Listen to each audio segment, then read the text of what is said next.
Berikan sambutan yang meriah buat Pastor Hani Saputra.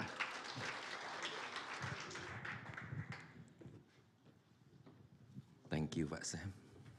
Senang sekali bisa berada di tengah-tengah saudara. Dan hari ini saya punya satu message strong daripada Tuhan untuk jemaat di tempat ini. Title-nya cukup menarik, dikatakan I'm not dead yet. Ya, suatu statement di mana kita tidak akan pernah menyerah dalam kehidupan ini. Karena kita percaya bahwa Yesus beserta dengan kita, Yesus sudah memilih kita sebelum dunia dijadikan, bahkan kita akan menjadi lebih daripada pemenang. Apapun yang sudah hadapi hari ini, biar saudara dengarkan satu perkara dari satu cerita. Saya ingin dongeng sebenarnya ya. Di tengah-tengah saya akan dongeng tentang satu kisah di dalam Alkitab yang saya rasa saya sangat diberkati. Bahkan banyak revelation yang saya dapatkan yang Alkitab sendiri sebenarnya ya tidak menulisnya, tetapi hasil daripada produksi daripada manusia yang kita kenal dengan nama Mephiboset itu adalah sesuatu yang luar biasa sekali, karya daripada kasih karunia Tuhan dan pimpinan daripada seorang manusia. Saudara akan tahu akan hal itu. Nah, yang pertama adalah banyak pertanyaan saudara yang terjadi di dalam perkara orang percaya. Ya, kadang-kadang kita bertanya begini, kalau Tuhan itu baik, mengapa begitu banyaknya ya kesakitan, begitu banyaknya hurt dan pain yang terjadi di atas muka bumi.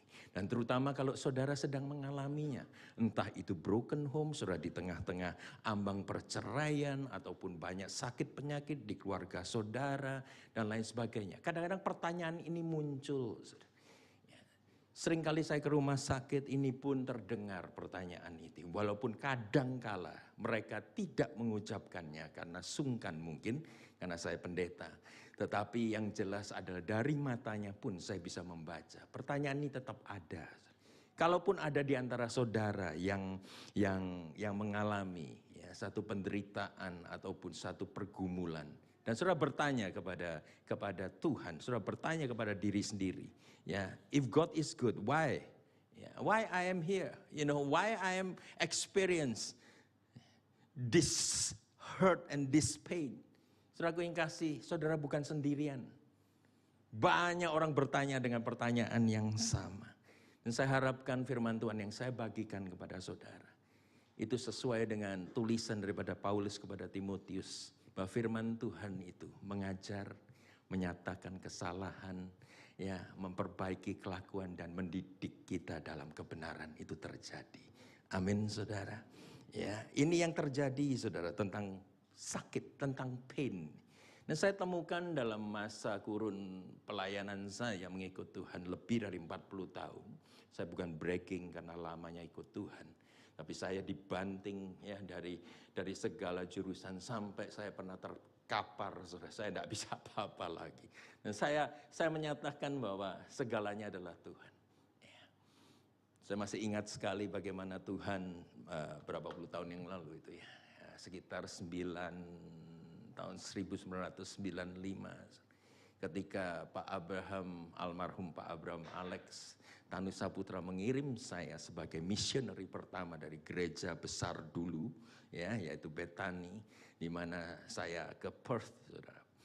Ke Perth itu, saudara, saya dengan penuh semangat, penuh confidence bahwa saya akan menjungkir balikkan kota Perth untuk Yesus Kristus. Tengil sekali. Saya tidak tahu bahwa saya akan mengalami tension di sana, sacred tension in between. Ya, ketika saya sampai di imigrasi di kota Perth, saudara, tiba-tiba, ya karena kami berdua, anak saya masih 2, itu kecil-kecil sekali. Kami kurus, dulu lebih kurus lagi, saudara, ya. Jadi pada waktu itu kami berdua ya, mendorong kereta itu. Saudara masih ingat enggak? Ada yang ngalami pesawat Ansett? Nah itu saudara, masih mungkin yang terakhir perjalanannya. Saudara. Saya masih ngalami itu, saudara. Ya, saya datang ke tempat itu, kemudian dia katakan begini, begitu lihat dusnya banyak, saudara. 4 dus, 5 dus mungkin. Ya dengan 2 koper, 3 koper begitu. Ya istri saya jagain 2 anak kecil, saya berusaha untuk dorong. Petugas imigrasi katakan, "Come, may I see your passport please?"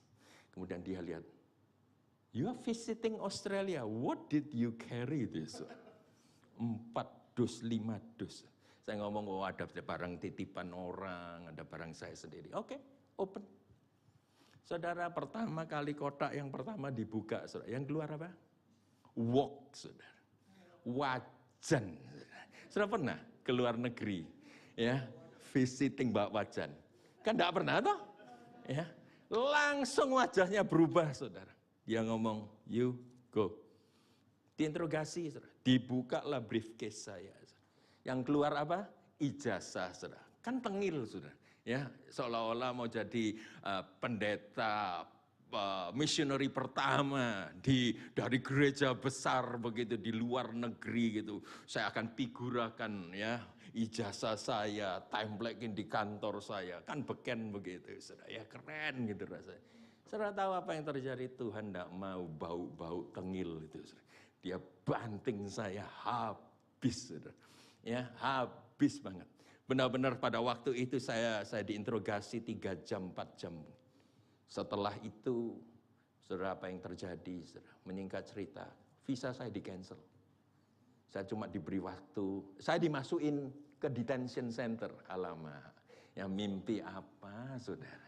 Ya, hari Minggunya Pak Arifin, Ibu Kristi, Ibu Christine Heri, semua penuh tua termasuk Bapak Gembala, saudara. Unyek-unyek kepala saya, saudara. Urapan, wah. Ya, hebat sekali saya berangkat di sana tiba-tiba visa saya di-cancel. Istri saya cuma diberi waktu visa 1 hari untuk keluar 2 anak bersama teman kami yang di kota Perth. Saya masuk detention center.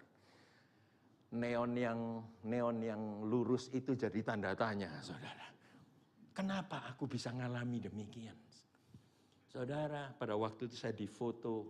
Kok untung pada waktu itu tidak ada zamannya selfie, saudara. Saya kepingin lihat foto saya, nomor saya berapa saya tidak ingat. Saudara. Di foto punya dari depan, kiri, kanan.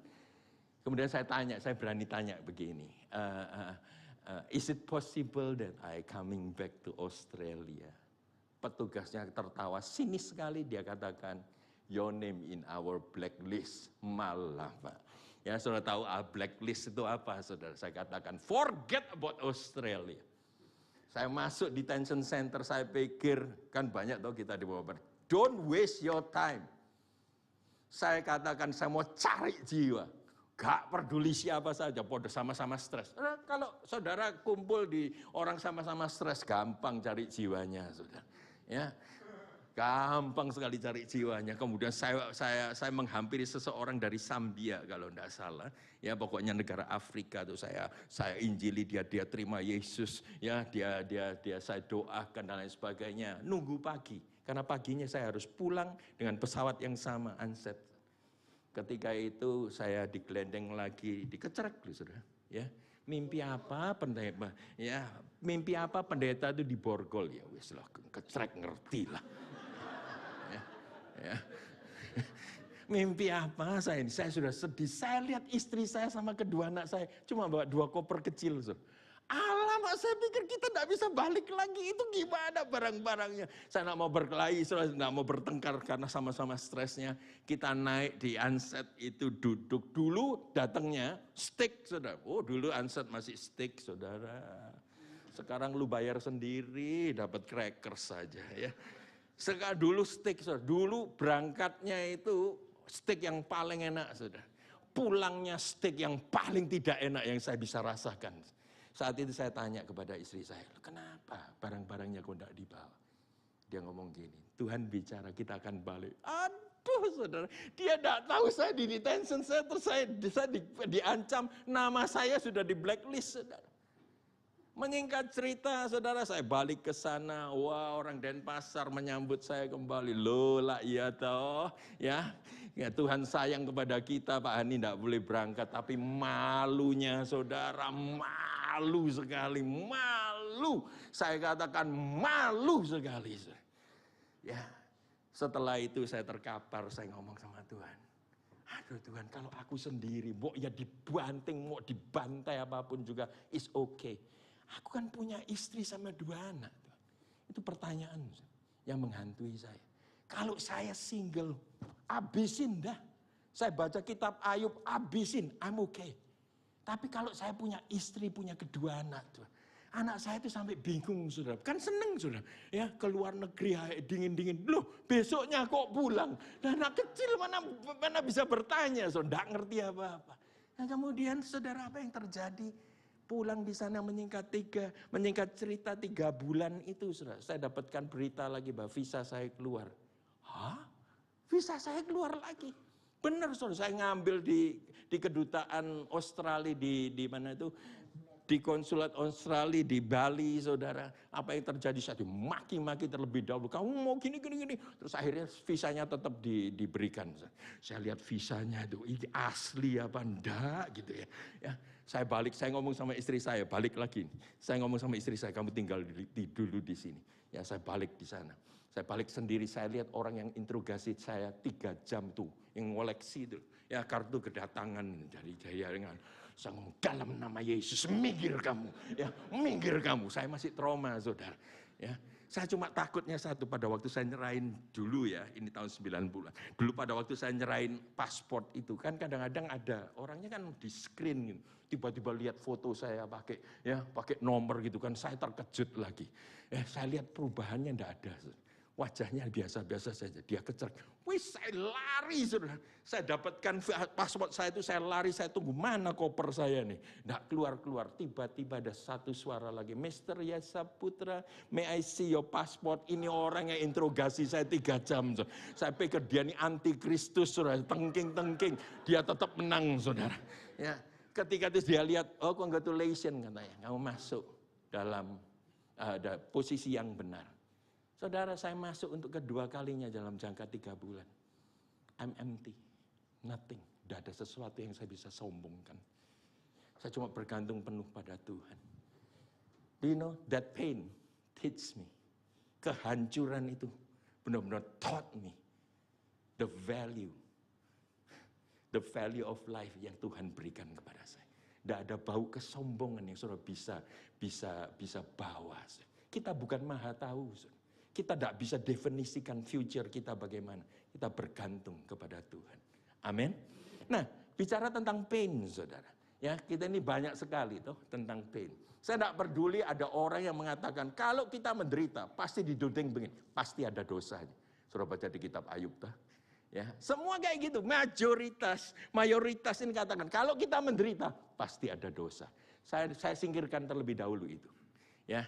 Saya tidak mau masuk dalam debat itu. Tetapi yang saya temukan pada waktu perjalanan saya dibanting Tuhan, diajar Tuhan, dididik Tuhan, dinyatakan kesalahan saya. Saya belajar 3 hal ini.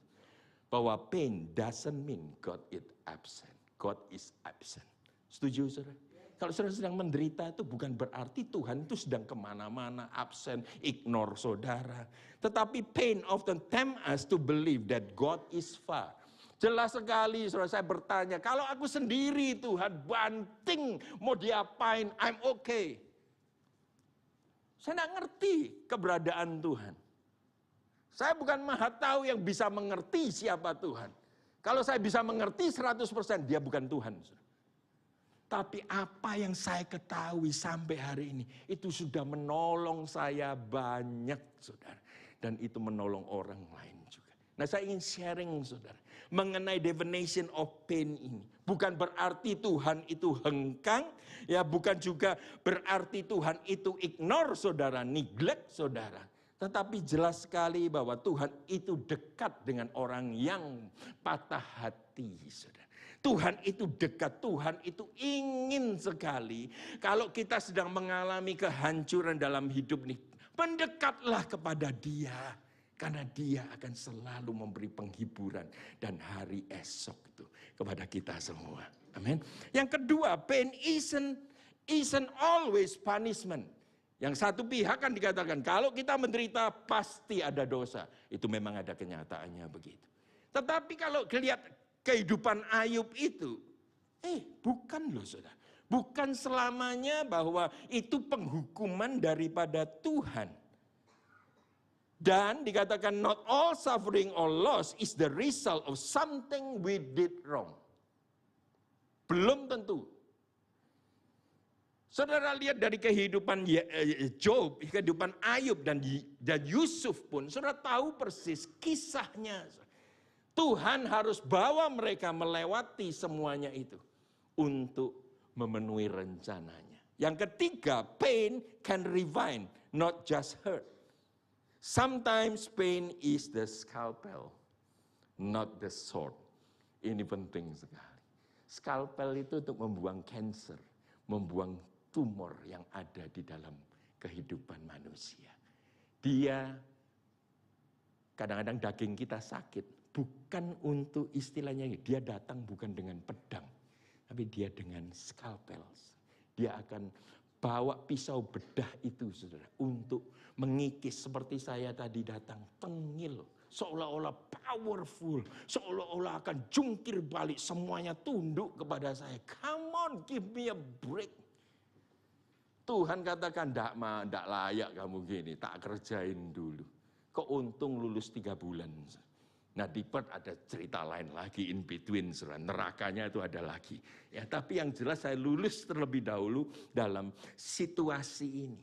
Nah kalau saudara sedang dikerjain dengan tangan Tuhan, dengan pisau bedah itu saudara. Tuhan tidak menginginkan saudara itu perfect, ataupun sempurna dalam performance. Tetapi Tuhan ingin katakan begini, percaya kepadaku anak.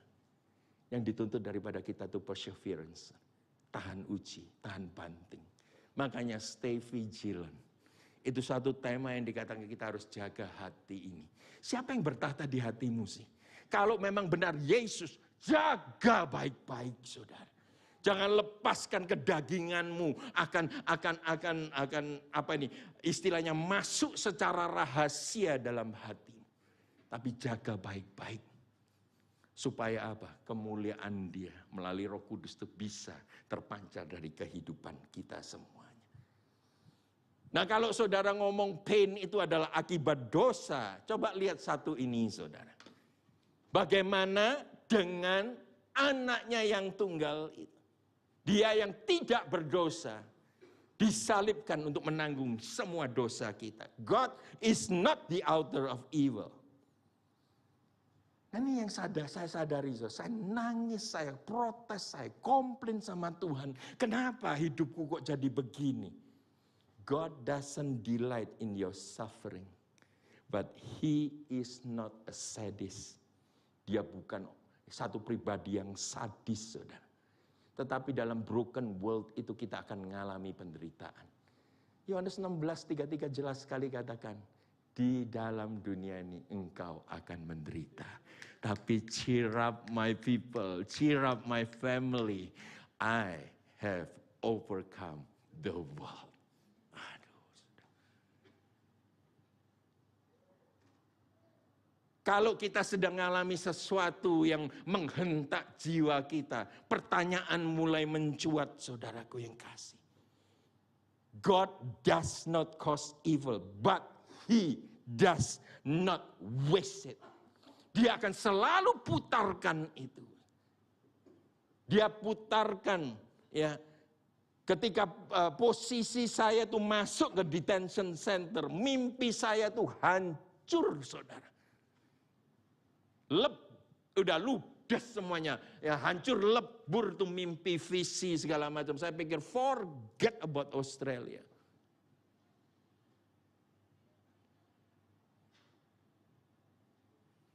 Tapi itu dia gunakan untuk sesuatu yang saya bersyukur. Sampai detik ini. Dia selalu ingatkan akan peristiwa itu. Jangan engkau sombong. Engkau tidak bisa lakukan apa-apa. Kecuali bersama dengan Tuhan. Balas dendamnya begini, saudara. Dulu saya bersama, nanti ada kesaksian sendiri, saudara. Saya mungkin nanti suatu saat. Saya ini pernah pergi sama Pak Gembala saudara ini ke Bahamas, saudara. Itu enggak pakai visa lagi. Kita paspor hijau lagi. Itu gila itu saudara. Kalau saya mau cerita Dan benar, Tuhan buka pintu itu. How come Indonesian ke Bahama enggak pakai visa, dikecerek, bukan dikecerek, masuk keluar. Nah pulang daripada itu saudara, kan lewat US. Nah nama Bapak Gembala ini kan pakai Yusuf, saudara. Nah dikira kan daerah sana lah, Middle East sana. Dia masuk, dia masuk kamar pemeriksaan yang berat tahu, ditelanjangi enggak Anda? I don't know ya. Saya lolos begitu saja, saudara. Ya. Pulang keluar, wah aku ini kayak penjahat saja, ngomel-ngomel, saudara. Kita ngomong, ganti yuk pasportnya yuk. Oh ya, pulang nanti ganti. Curang dia, saudara. Saya ganti paspor Australia, dia masih pegang hijau, saudara. Ya, nah tak tagih lu, ayo. Kita janjian, saudara. Saya balas dendamnya gini, saudara. Engkau pernah mengusir, Australia pernah mengusir saya, tapi saya jadi citizenmu. Saya akan menangkan banyak jiwa. Dan Tuhan baik, Tuhan baik. Ada juga, saya barusan 3 bulan ini membaptis seorang Osi, suami dari jemaat kita yang sangat setia sekali. Si istri ini doa 10 tahun untuk suaminya nih, Osi. Sangat sukses sekali. Punya toko karpet berapa biji di kota Brisbane. Dia terkenal sangat liberal dan sangat percaya diri. Tapi setelah istrinya berdoa, saudara, kita layani. 4 bulan lalu saya baptis dia, usia 75 tahun. Saya baptiskan dia. Dan hidupnya berubah sekarang. Hidupnya berubah.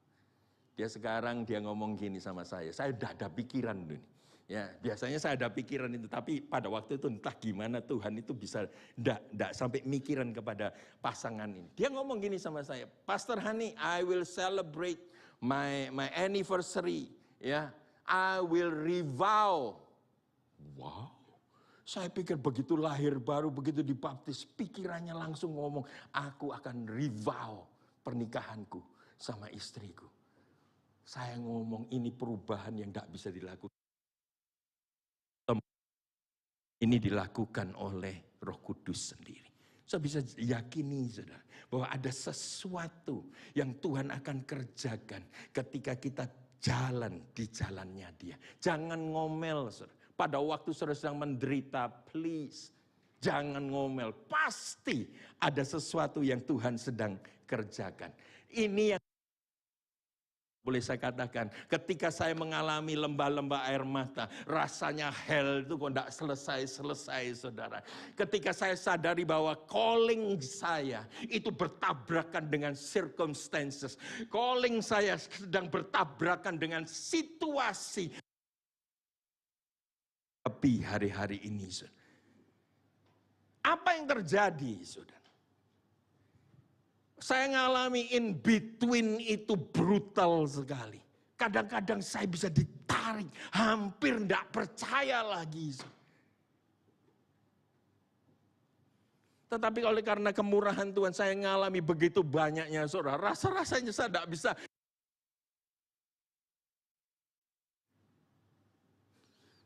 Jesus chose me.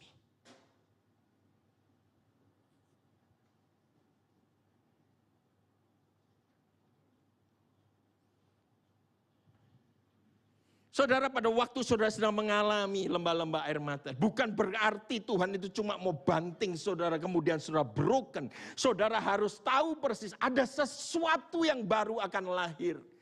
Pernah lihat bagaimana? Tes, apanya? Mundur, oke, Pak, thank you. Ini gerejamu Pak soalnya. Oke, mundur.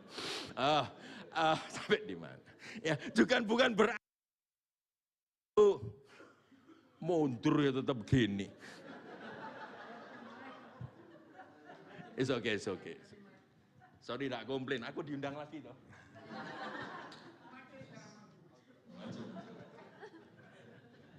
Tandai, oke. Pada waktu sudah sedang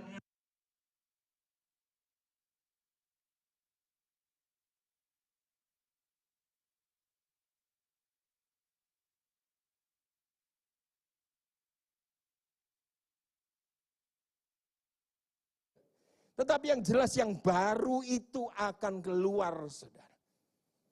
3 bulan saya kembali ke Perth, orang yang berbeda. Tidak percaya lagi dengan kemampuan saya, pengalaman saya, ilmu saya, doktrin saya. Semuanya saya ngomong, Tuhan aku bergantung sepenuh padamu. Dan miracle mulai terjadi. Nah itu tidak membuat saya sombong. I know, pada waktu saya sedang di bawah itu, I know exactly. Pada waktu kita sedang dikerjain itu in between. Pada waktu neraka itu sedang menyapa kita. You can feel the stress. You can feel the silence. And you can feel the sorrow. Itu bukan cuma, oh kita tengking-tengking, kemudian kita tidur, kemudian kita bangun, kemudian hilang semuanya. Nah, kita rasakan di daging kita.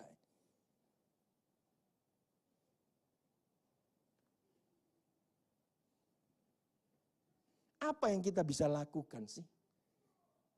Saya percaya ini, saudara. You don't fix yourself to find God. But you find God. And He fixed it. What was broken. Amin. Dia yang fix saya. Pada waktu saya 3 bulan itu bertanya-tanya, what is my destination? Oh ini lucu. Pada waktu itu ada keluarga yang beri saya tanah, kemudian cairkan tabungannya untuk membangun rumah di Bali, di Lembah Pujian. Saya pikir, sudahlah, forget Australia, saya akan tetap di Denpasar, di Lembah Pujian. Dan saudara tahu apa yang terjadi? Suicide Hating datang di rumah Pak Arifin. Nubuatan pendeta ini, lama, nubuatannya agak lama.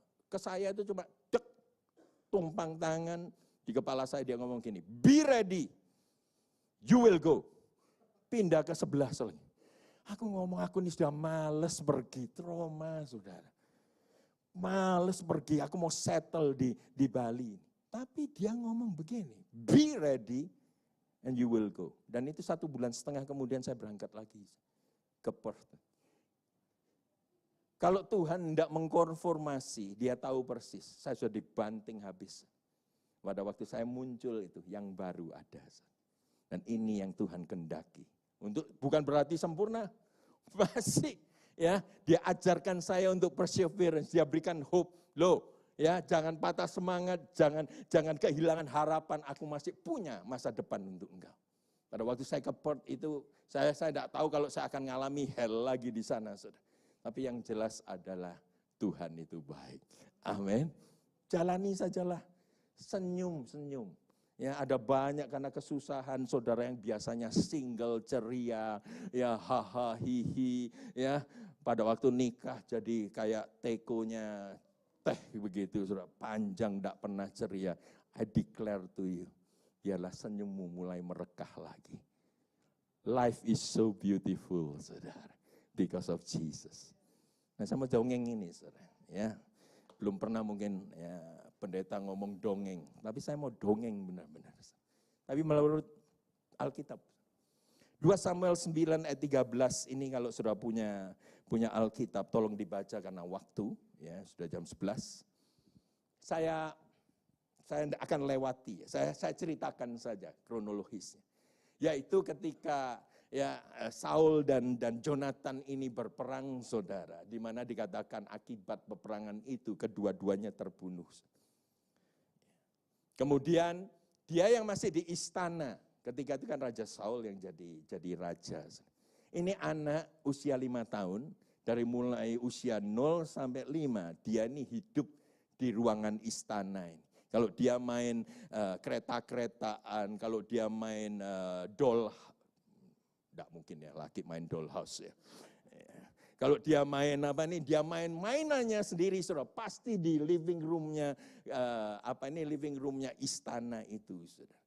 Nah, pada waktu berita terjadi, dikatakan tentara Israel kalah, dan kemudian papa dan kakeknya ini meninggal, saudara. Ada berita itu dikatakan, dan salah satu babysitternya itu, saudara, mengambil dia, karena entah gimana, saudara yang kasih, saya rasa bukan di istana itu, ketika melarikan diri terjatuh, dan kisah itu di mana dikatakan bahwa kedua kaki daripada si kecil Mephiboset 5 tahun ini lumpuh.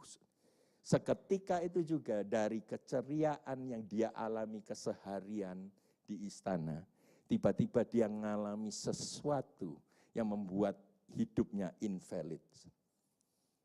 The supposed next king becomes pauper in hiding. Pernah enggak saudara mengalami kehidupan yang sangat diberkati? Tiba-tiba suatu saat, saudara percaya Tuhan ini, ya, kemudian tiba-tiba suatu saat saudara dibanting kepada situasi ya yang saudara tidak pernah bayangkan. Dan saudara katakan, tidak mungkin aku mengalami demikian.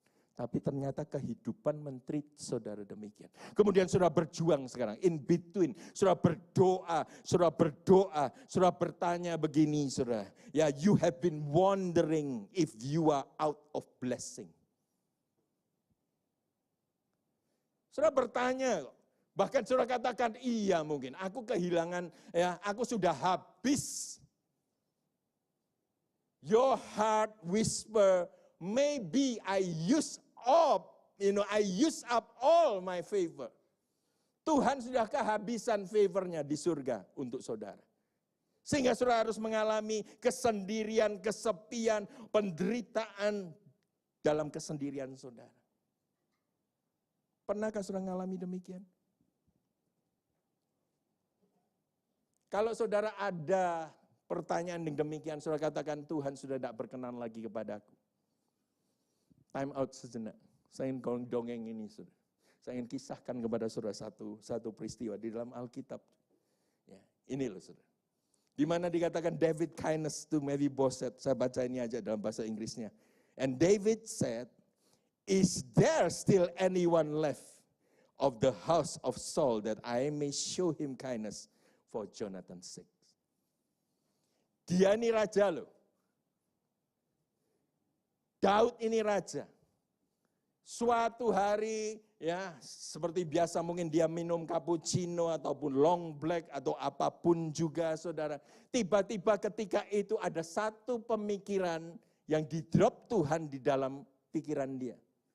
Sehingga dia pikir begini, masih adakah keturunan daripada Raja Saul yang aku pernah bikin perjanjian dengan Jonathan anaknya. Biasanya orang yang sudah di top, saudara tidak akan mikirin orang lain. Saudara. Tetapi tiba-tiba hari itu, Daud bisa berpikir. Saya mau tanya kepada saudara, pikiran itu dari mana? Kalau bukan di drop daripada Tuhan sendiri. Tuhan punya skenario pada hari itu. Akan merubah semuanya, termasuk kehidupan Mephibosheth. Ketika itu ada seorang hamba daripada Daud yang memberanikan diri.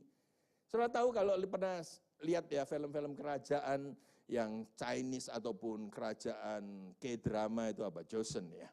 Joseon atau apapun juga. Biasanya kalau raja ini ada di tahta, dia akan habisin semua ya keturunan ataupun potensi pemberontak yang dari pemerintahan sebelumnya. Dia akan habisin semua. Tetapi ini Daud tiba-tiba ngomong, masih adakah keturunan daripada Raja Saul maupun keturunan daripada daripada Jonathan ini. Siba memberanikan diri tanpa harus berpikiran apakah maksud jelek daripada Raja Daud ini. Kemudian dia ngomong begini, ada satu putra daripada Jonathan yang bernama Mephibosheth ini. Dan dia sedang bersembunyi, dia sedang ada di kota kecil, ya Lodebar. Daud tidak menantikan cerita itu lebih lanjut lagi. Dia ngomong begini, kirim keretaku, jemput dia. Nah, pada waktu itu di Lodebar, sudah seperti biasa, Lodebar biasa saja, kota yang cukup besar, tidak metropolitan, tapi besar saja, sesuai dengan namanya Lodebar, saudara. Tidak ada sesuatu yang menarik lah, istilahnya begitu.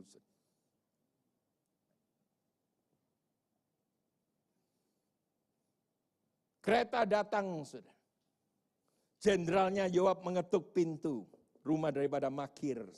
Dikatakan, apakah ya putra daripada Jonathan Mephibosheth ada di tempat ini?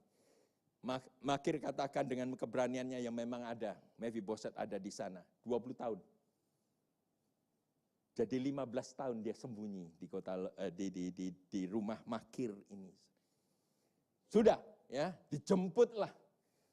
Wah, ini Makir ngomong gini, mati nih anak. Ya.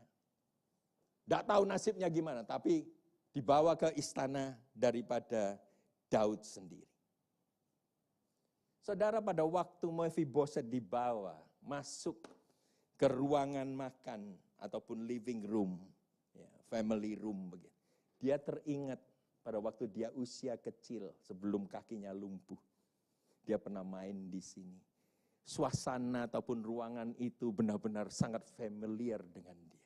Dia terbayang pada waktu dia usia kecilnya itu seberapa. Dia main di sini, dia main umpet-umpetan di sana dan lain sebagainya. Tapi dia hatinya juga dak-dikduk. Mungkin juga hari ini aku akan mati. Daud muncul.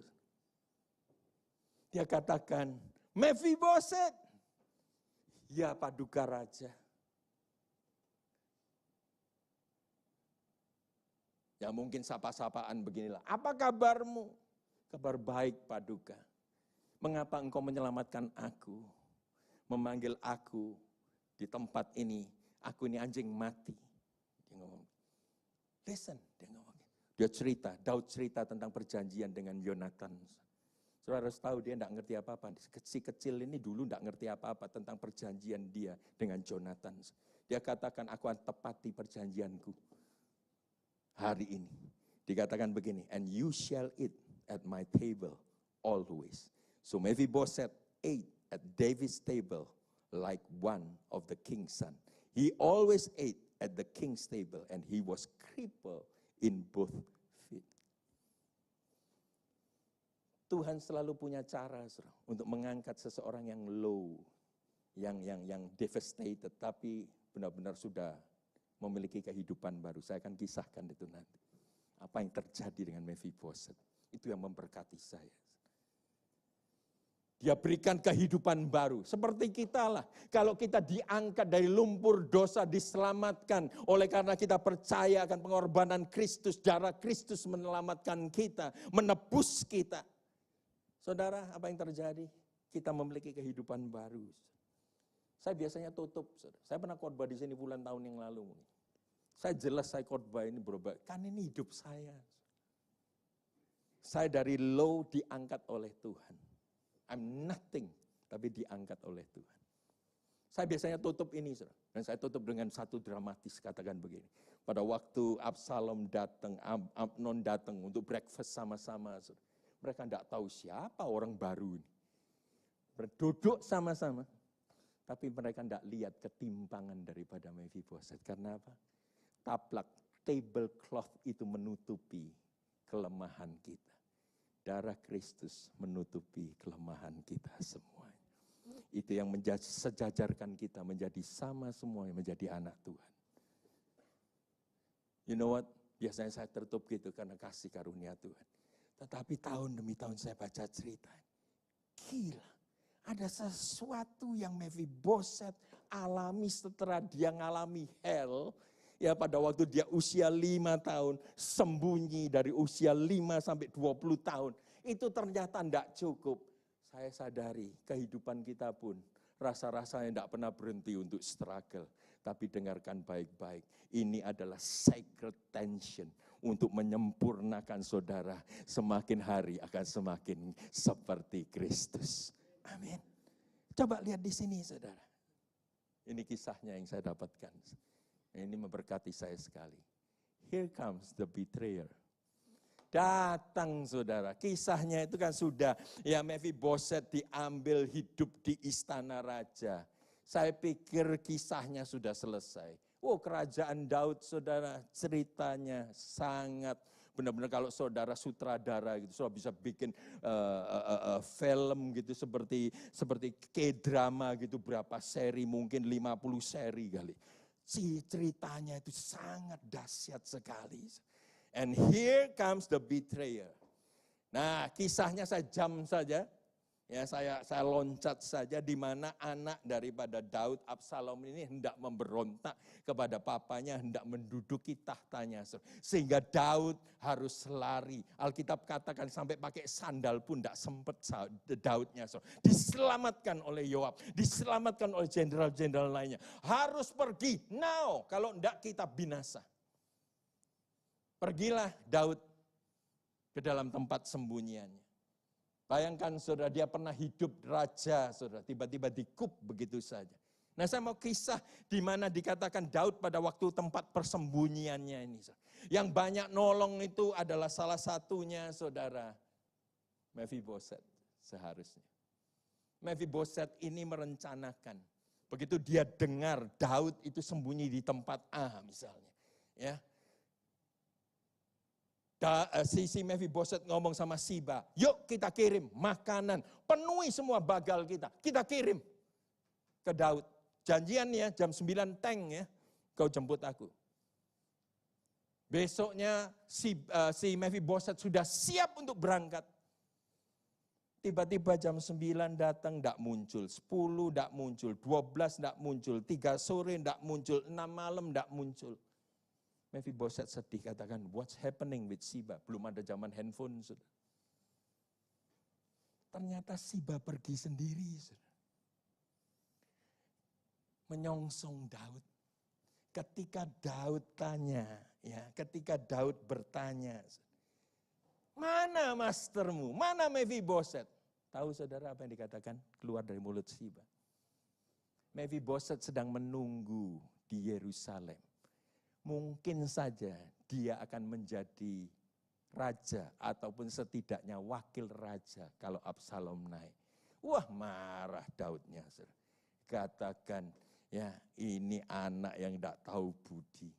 Pernah ditolong tapi tetap tidak memberontak. Dia ngomong begini, aku sudah berikan semua warisan daripada Yonatan kepada Mephiboset. Hari ini Siba, engkau yang memiliki semua warisan daripada Mephiboset. Aku coret dia dari hak warisannya. Saudara, Daud lakukan itu tanpa cross check. Daud hanya menerima kisahnya daripada Siba. Siba adalah seseorang yang oportunis. Jadi orang Kristen jangan oportunis ya, please. You are very dangerous person in the community of faith. Siba begitu diomong, Mephiboset akan aku coret dari hak warisan, berikan semua kepadamu. Siap. Hatinya senang sekali. Menyingkat cerita lagi, Absalom kalah, saudara, Israel kalah, sehingga Daud harus balik ke istananya lagi. Semuanya akhirnya menyerah begini. Ya, Absalom kan ditikam ya karena dia sorry ladies, ya tidak ada rambut yang lebih cantik, ya yang lebih indah, yang lebih ikal daripada rambutnya Absalom. Absalom memilikinya. Ketika dia naik kuda, saudara, rambutnya itu ternyata tidak ada ikatannya, sehingga rambutnya itu tersangkut pada daun pohon, saudara. Ketika Yoab tahu begitu, saudara, apa yang terjadi, saudara. Daud sudah ngomong, Daud ini cintanya sama Absalom itu luar biasa. Pelihara anakku, aku kepingin lihat dia hidup. Tapi Yoab katakan, ini pemberontak, ditikam, mati. Nah akhirnya semuanya yang membela Absalom ini menjadi gelisah. Tidak ada lagi pemerintah memanggil Daud kembali. Daud masuk sekarang. Nah, ini kisah yang sangat luar biasa sekali. Saudara, ketika Daud masuk ke istana lagi, yang dia temukan bukan Absalom, dia nangisi Absalom. Yang dia temukan seseorang yang terbaring di sana, Mephiboset. Tapi bentuknya beda. Ternyata ini orang compang-camping, brewoknya sudah tumbuh di mana-mana. Ya pokoknya kumel banget. Dia ngomong, Mephiboset? Mephiboset katakan, ya Tuanku. Dia berparakan seperti itu, perawakan seperti itu karena dia menantikan Daud untuk menjadi raja kembali. Daudnya masih jengkel, dia katakan, di mana kamu? Pada waktu hambamu Siba itu mengantar makanan, kamu kok ada di sini? Dia ngomong gini, maukah Paduka dengarkan versi daripada. Dia ngomong, kita ini janjian. Tetapi hambaku ternyata curang. Dia pergi sendiri. Aku pada detik itu juga aku mengkabungkan diriku untuk menantikan engkau balik ke tempat. Daud baru ngeh. Wow, ternyata yang pecundang itu adalah Siba. Dan dia ngomong sekali lagi karena dia raja. Dia ngomong begini. Sorry Mephibosheth, hak warisanmu aku sudah berikan kepada Siba, tetapi aku akan rewind kembali. 50% untuk engkau, 50% untuk Siba. And this is the one yang saya mau berikan kepada saudara. Apa yang dikatakan daripada Mephibosheth? Gila, saudara. Dia ngomong begini, saudara. Dia ngomong begini. Let him, Siba, take everything. Now that my Lord the King has arrived home safely.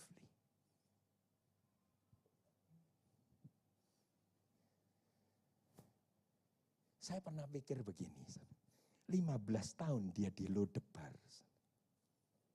Dia akan mengalami kepahitan, dia mengalami permusuhan, grudge, dendam kepada siapapun yang membunuh ayahnya dan kakeknya ini. Tetapi saudara yang kasih, apa yang terjadi adalah begini. Ada seorang wise father. 15 tahun dia hidup di Lodebar, di rumah Makir. Saudaraku yang kekasih, Makir ini rekodnya tidak banyak. Tapi Makir ini tercatat di kitab Samuel adalah dia ini mau berbesar hati untuk menerima Mephibosheth, fugitif, untuk di rumahnya tinggal. Bukan cuma 1 bulan, setahun, bukan 15 tahun. Dan rekodnya juga dikatakan pada waktu Daud itu sembunyi. Salah satu yang mengirim bekal makanan itu adalah Makir juga. Jadi Makir ini adalah seseorang yang bisa melihat. Bukan kubunya Saul, bukan kubunya Daud. Dia ngomong, kalau ini benar, aku akan jalani. Aku akan tolong. Saudara, kalau dia bukan pronya Saul ataupun Jonathan, dia tidak mungkin akan buka rumahnya untuk Mephibosheth.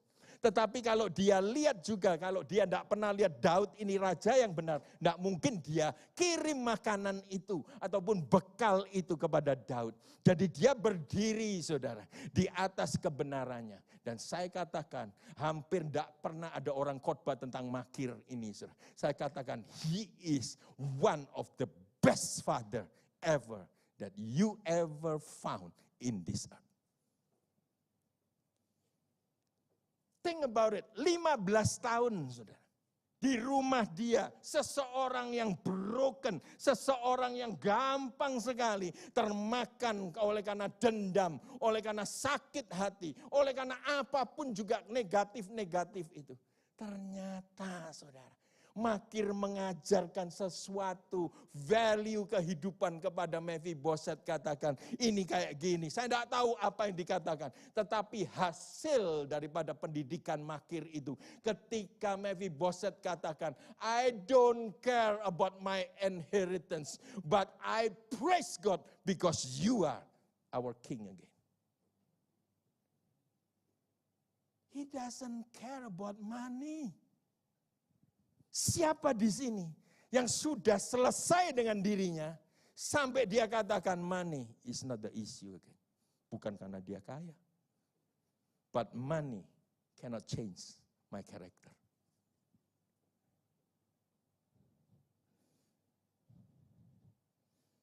Makir menjadi father of generations. Saya kira banyak father-father di sini yang harus memiliki urapan ataupun karakter daripada Makir. Dia tidak nyuntik Mephibosheth dengan kebencian. Dia tidak nyuntik Mephibosheth dengan katakan begini, loh ya benar toh nasibmu kan jelek banget. Karena ini Pak, kamu ngalami demikian, kamu ngalami. Dia tidak nyuntik kepahitan. Tetapi dia nyuntik kebaikan demi kebaikan. Sehingga Mephibosheth one day katakan, I don't care about inheritance. As long as you rule in this nation. Pertanyaan kepada saudara, saya hampir selesai. Who is Jesus for you?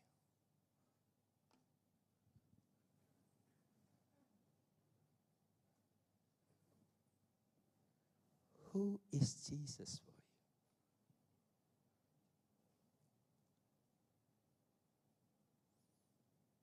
Seringkali kita tidak diberkati, dia ngomong, Tuhan kau jahat banget sih.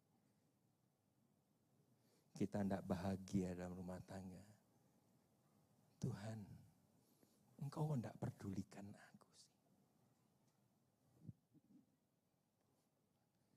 Di balik semua layar dari kehidupan kita, ada Tuhan yang sudah menebus saudara. Ada Tuhan yang mengasihi saudara. Ada Tuhan yang sudah mati tergantung di atas kayu salib demi saudara. Who is Jesus for you? Is he your God? Is he your king? Oh cuma tukang memberkati, tukang menyembuhkan. Who is Jesus for you?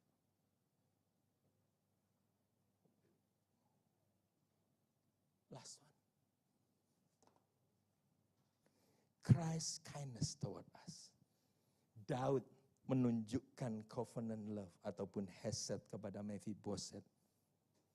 Tidak peduli Saul pernah mengincar nyawanya. Dia tidak hitung-hitungan dalam hal. Dan kalau boleh saya katakan, all of us, we are like Mephibosheth, broken, undeserving, yet invited in the king's table.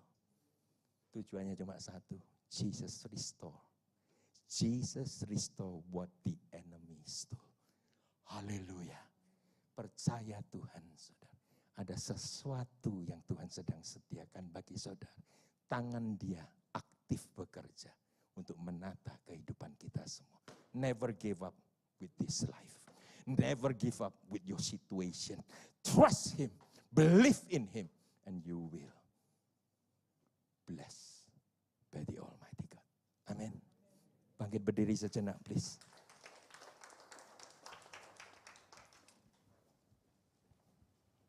Sebelum kita masuk dalam perjamuan kudus, saya akan serahkan kepada Pak Sam. Saya ingin berdoa satu perkara saja. Bapak, kami selesai mendengarkan firman. Firman-Mu menyatakan kesalahan kami. Kami tukang ngomel. Kami tukang putus asa. Tetapi Bapa, sekali lagi kami mendengarkan kebenaran. Biarlah Engkau sendiri yang berkarya dalam kehidupan kami. We surrender our life into your good hands, O God. And thank you once again for your love. Thank you for your grace. In Jesus' mighty name. Amen. Silakan Pak Sam.